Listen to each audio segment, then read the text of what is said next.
Well, for many, the line between normal development and extreme behavior in kids is thin, and sometimes it's hard to see. Parents can be left questioning whether their child is going through a phase or need extra help. This morning, we are joined by a registered child psychologist and co-founder of the Institute of Child Psychology, Tania Johnson, for advice on all this. This is a heavy one and something I think a lot of people go through. Tania, how often are you having this conversation? Kent, all of the time. It's probably one of the most common questions. Is what I'm seeing what I should be seeing right now? So what's your advice? Is there a clear line between what is normal development and what is not? So I think it's really important to keep in mind that childhood by design is just incredibly messy. When we look at that brain, it takes years to develop. And, of course, the parts of the brain that come online first are the emotional centers of the brain. And then all those big, beautiful executive functions like regulation, perspective taking, it's much, much later. Okay. So those behaviors are often really in a line with normal childhood brain development. But there are times when we start to worry.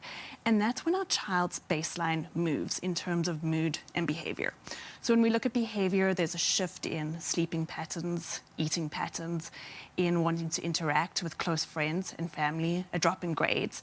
They're no longer doing the things that bring them pleasure. So we see a change in how they interact with their world. And then in terms of mood, something like irritability, for instance.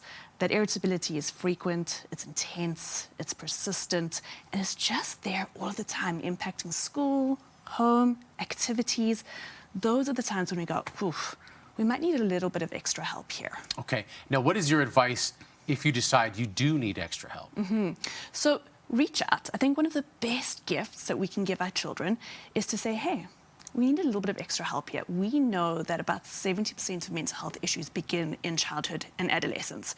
And the sooner we can help our children, the better. So whether it's a pediatrician, psychologist, a child's school, reach out, say, hey, we need a little bit of extra support here for our child. Okay. Now, what about when there are often two parents involved, or maybe there's grandparents involved? There are other people who have opinions on what's normal and what's not. What's your advice to get on the same page on this sort of thing? Oh, this is tricky. And I think the moment we have adults' emotions involved as well, that's hard. Because suddenly we've got mom with all of her feelings and dad with all of her feelings about what we should actually be seeing. And children don't come with a manual. They really should, but they don't come with a manual. So it's hard to know what should be expected and what shouldn't be expected. My really, really strong bias is just get the support. Go once and say, hey, is what we're seeing okay or is it not? And do we need extra support? Jump in early rather than too late. And when you're speaking of feelings, just quickly before you go, you have your own feelings going into things. Is it important to recognize how you feel about how your kid feels? Absolutely, 100%, because we're all coming in with our own stuff. And so it actually can be really hard to go, this is my kid's stuff and this is my stuff. So it's really important to step back and reflect and go, okay, what's actually going on here? And what does my child need right now? And sometimes having that expert opinion that isn't surrounded by tons of emotion is absolutely essential. Yeah. Sometimes that extra advice can go a long, long way. Tania, as always, we appreciate your time and advice this morning. Now, if you'd like to learn more from Tania and the rest of her team, you can visit instituteofchildpsychology.com.